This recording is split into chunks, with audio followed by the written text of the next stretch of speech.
Life in the American Old West is often romanticized with tales of daring cowboys, rugged frontiers, and endless adventure.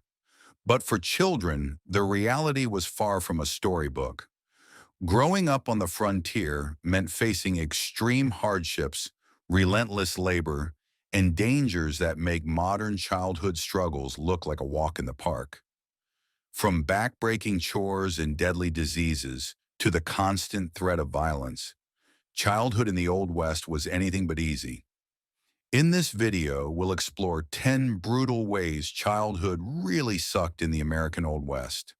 If you love learning the raw, untold truths of history, make sure to subscribe to our channel so you never miss a deep dive into the real Wild West. Get ready to work hard. Pioneering families in the American Old West depended on teamwork and dedication to establish their homes and maintain their way of life. Even the youngest family members had responsibilities, and their daily tasks were far more demanding than what most modern children experience. From an early age, children were expected to assist with essential chores. Many started their mornings before sunrise, tending to livestock, milking cows, gathering firewood, and maintaining family gardens. These responsibilities were not divided strictly by gender.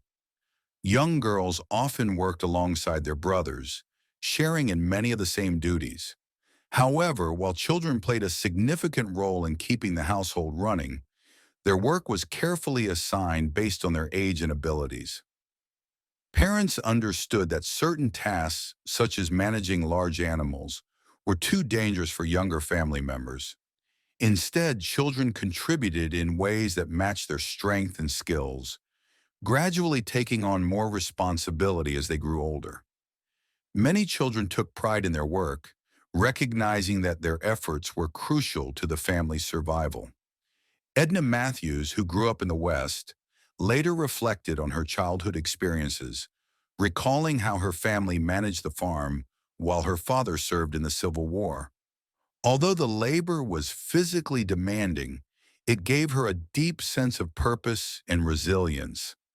Like many others of her time, Edna's upbringing instilled a strong work ethic and a connection to the land, making frontier life both challenging and fulfilling. Stay close to mom for protection. As settlers from the eastern United States moved westward, they began claiming land and establishing homes. However, these territories had long been inhabited by indigenous nations, including the Sioux, Arapaho, Cheyenne, Kiowa, and many others. The Great Plains tribes largely followed a nomadic lifestyle, while groups like the Zuni and Hopi of the Pueblo tradition had long built permanent settlements. The increasing presence of settlers and the enforcement of new policies created challenges for Native families.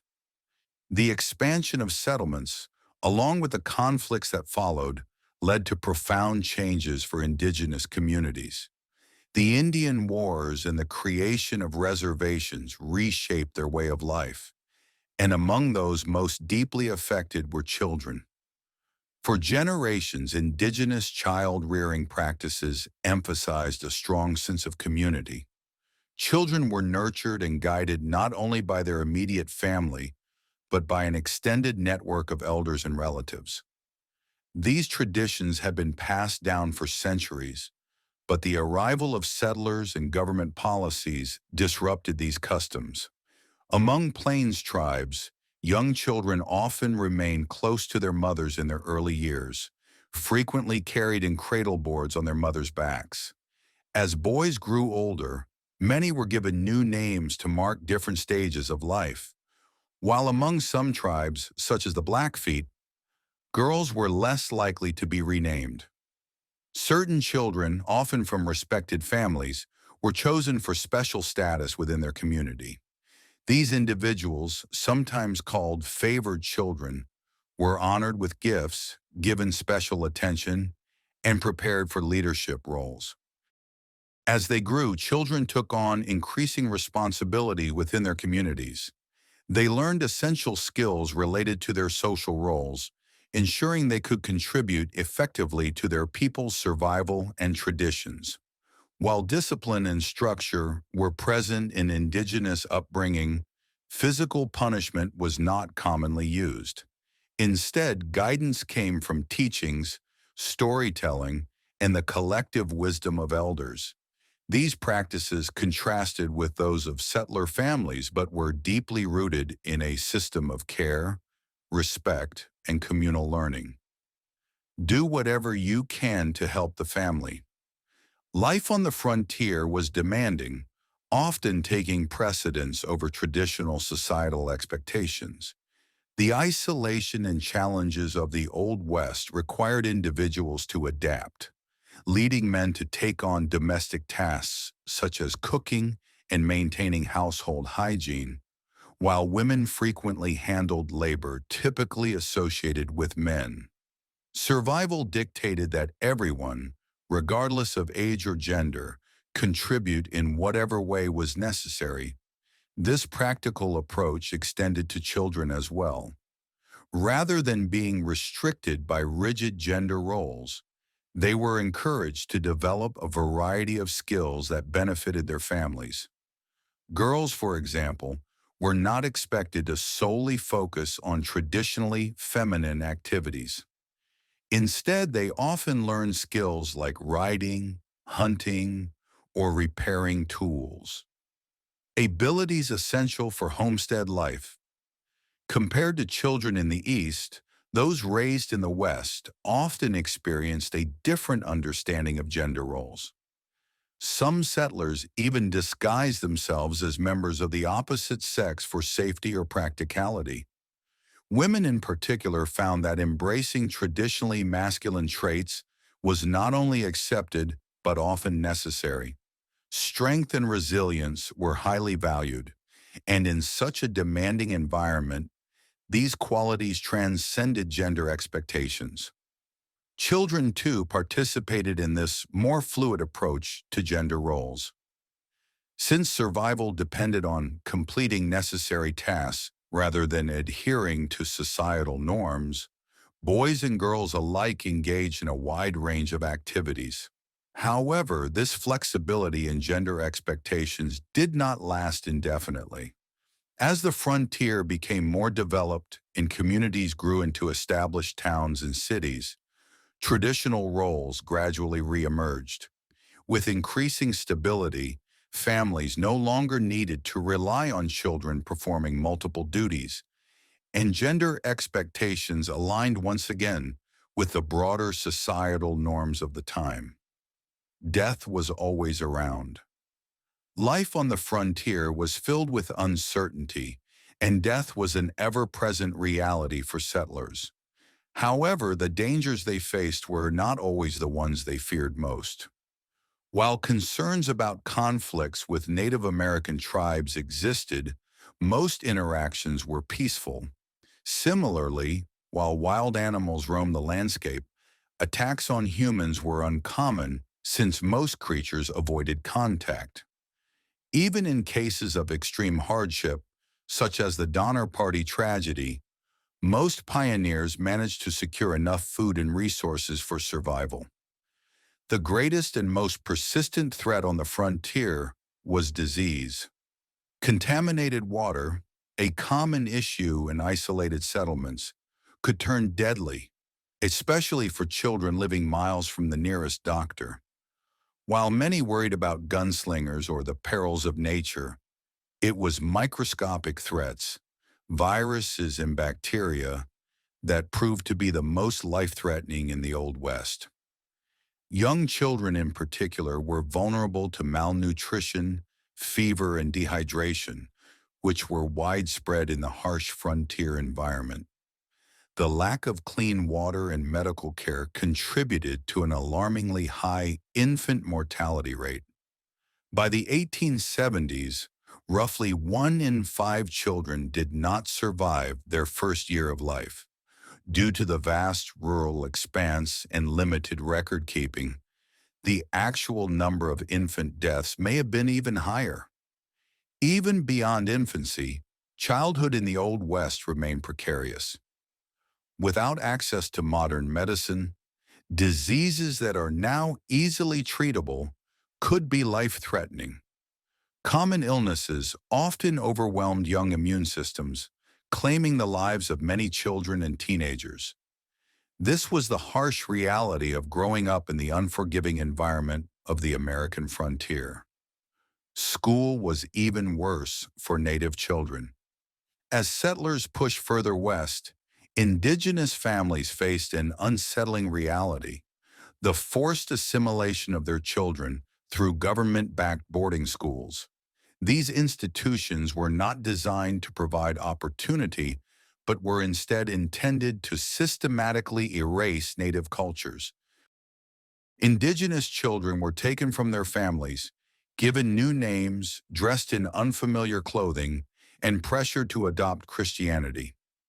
Speaking their native languages was strictly forbidden, and they were taught that their traditions were inferior. Initially, these schools were located on or near reservations, but authorities soon realized that proximity to their communities made assimilation less effective. In response, the U.S. government began funding off-reservation boarding schools that deliberately separated children from their families. One of the most infamous examples was the Carlisle Indian Industrial School, established in 1879. It became the blueprint for similar institutions in the United States and Canada. The experiences of children at Carlisle and other schools were deeply traumatic, leaving long-lasting scars on generations of Native families. Reports from former students describe harsh discipline, verbal mistreatment, and strict regulations. Many children suffered from neglect and malnutrition, while overcrowding led to frequent outbreaks of disease. Some schools even had designated cemeteries for students who did not survive. Faced with these conditions, some children attempted to escape, but school officials often went to great lengths to recapture them, sometimes offering rewards for their return. Despite a federal law in 1891 mandating Native American children attend these schools, many families resisted. The boarding school era persisted for decades, with most of these institutions not closing their doors until the 1970s. The legacy of these schools continues to impact Indigenous communities today. Forget about playtime. Life in the Old West was often harsh and demanding, especially for children who were expected to shoulder significant responsibilities. Domestic chores could be overwhelming, but there were still glimpses of childhood innocence, albeit in a form quite different from what we know today. Resources were limited and luxuries were scarce, but pioneer families recognized that children still needed moments of carefree play. There were no large toy stores stocked with the latest gadgets.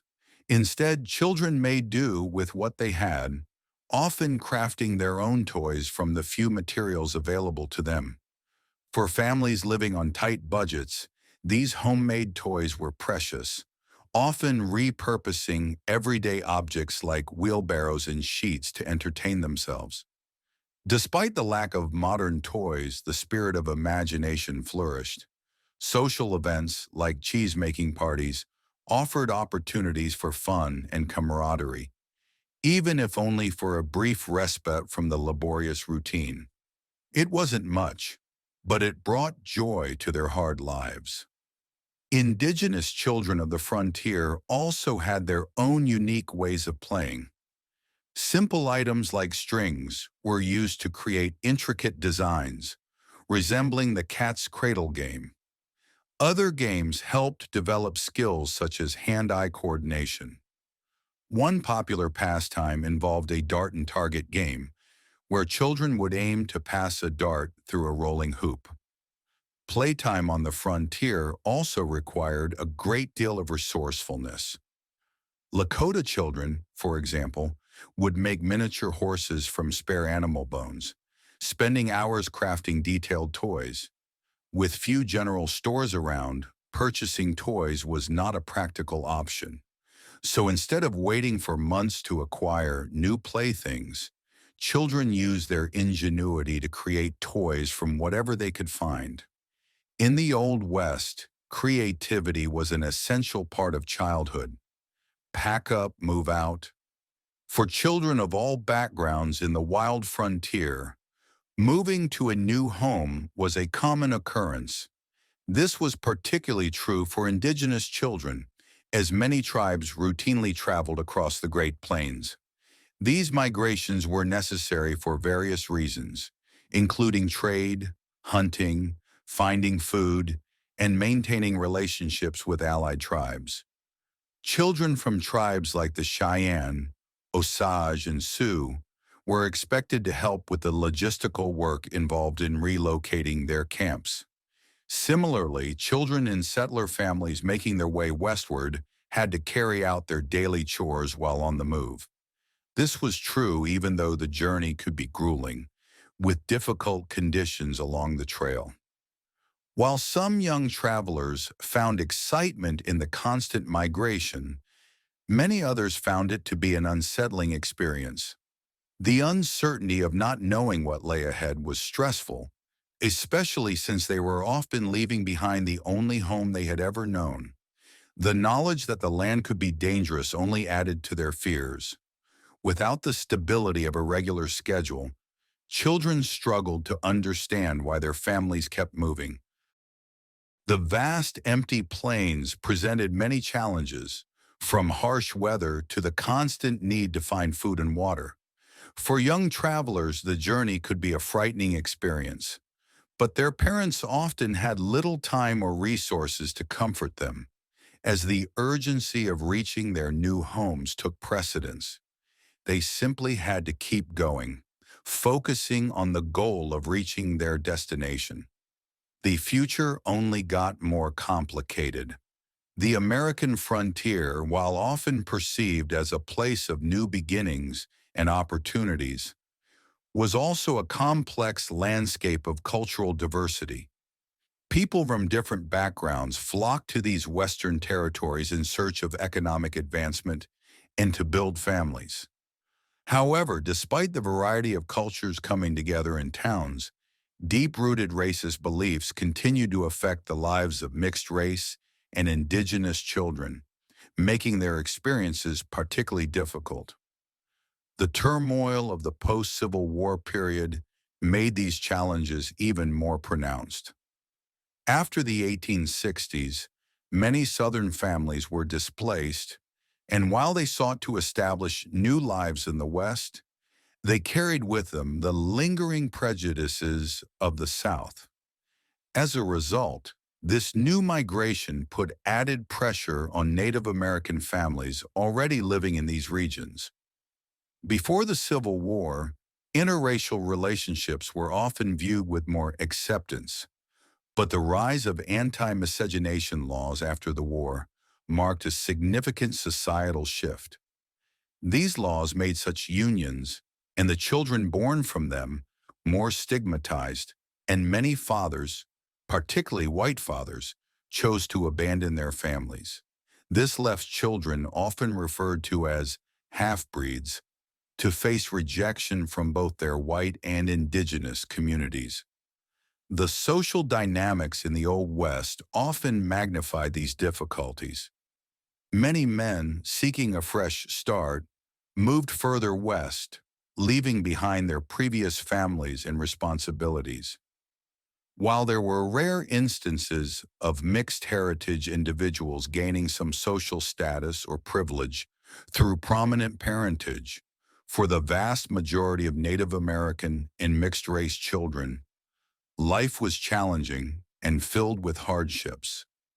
The forgotten plight of Asian children, the Wild West, despite its portrayal as a land of opportunity, was also a place of cultural diversity, with various ethnic groups playing a significant role in shaping its development.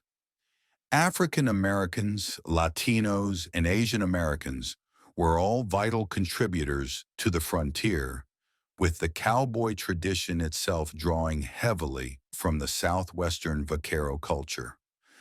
However, despite these contributions, these communities faced widespread discrimination and racism.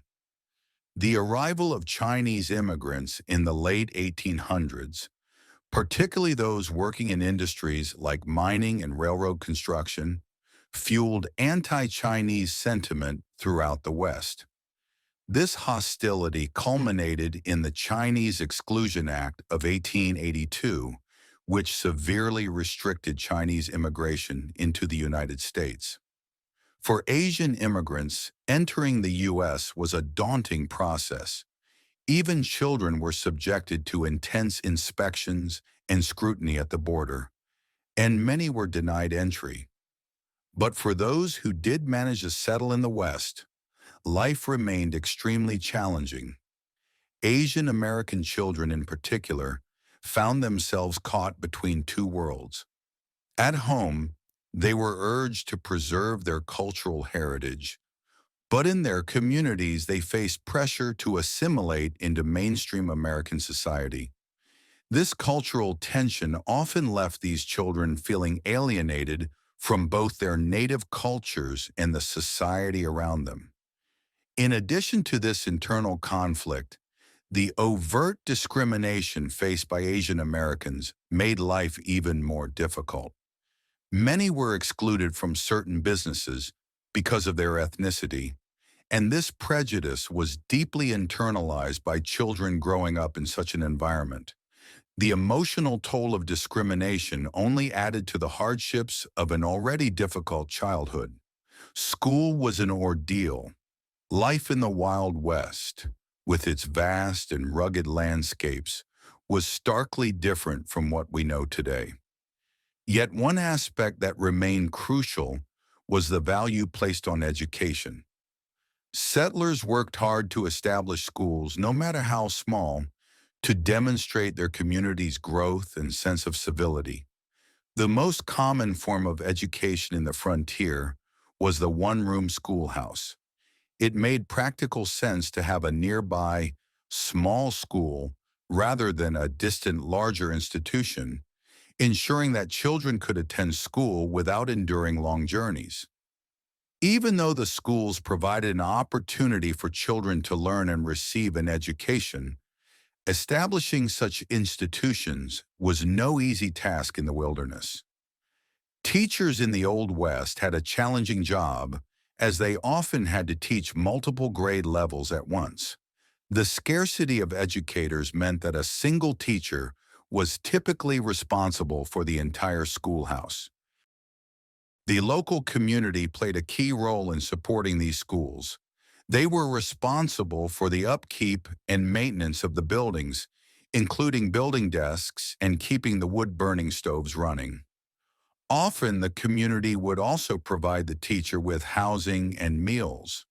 However, not all children had equal access to education. Discriminatory laws often excluded non-white children from attending school. These laws reinforced the idea that certain groups were inferior. To address this, some ethnic communities, particularly Chinese immigrants in California, took matters into their own hands by establishing schools within their own communities. Meanwhile, Hispanic families in the Southwest, especially the most disadvantaged, received minimal education, often through the efforts of local Catholic missions. This highlighted the educational inequalities present in the Old West. When it was over, the term teenager did not come into common use until the 20th century. Despite this, many frontier communities did recognize the transition from childhood to adulthood through various ceremonies and customs. Unlike modern society, where childhood can extend well into the teenage years, children in the Old West were expected to grow up quickly and take on adult responsibilities. This shift was sometimes marked by cultural or religious rituals, similar to a bar mitzvah, though such practices were rare in the Old West. In Latino communities, a tradition known as the quinceañera, a celebration of a girl's transition to womanhood, emerged from Aztec customs, though its modern form, rooted more deeply in the 1930s, became widely recognized later. Among American Indian communities, the transition to adulthood was marked by different rites. As children neared puberty, they typically spent more time with adults of the same gender, learning the roles and responsibilities that came with adulthood. Some tribes held ceremonies that involved spiritual journeys, where the young person would travel, fast, and engage in rituals to deepen their connection with their culture and spirituality. Upon completing these quests, the individual was recognized as an adult and was expected to embrace their new role in the community, leaving childhood behind for good. This transformation was significant and marked the end of one chapter of life, paving the way for a new, more mature phase. As we've seen, childhood in the American Old West was far from the carefree experience we often imagine. From the dangers of disease and brutal working conditions to the lack of proper education and constant upheaval, these young ones faced a tough and unforgiving life. Yet despite all the hardships, they showed incredible resilience and strength in the face of adversity. If you found these stories of survival and struggle as eye-opening as we did, make sure to hit that subscribe button. There's plenty more to uncover about the hardships and triumphs of life in the Old West. Stay tuned for more fascinating insights and join us as we continue to explore the untold truths of America's frontier history.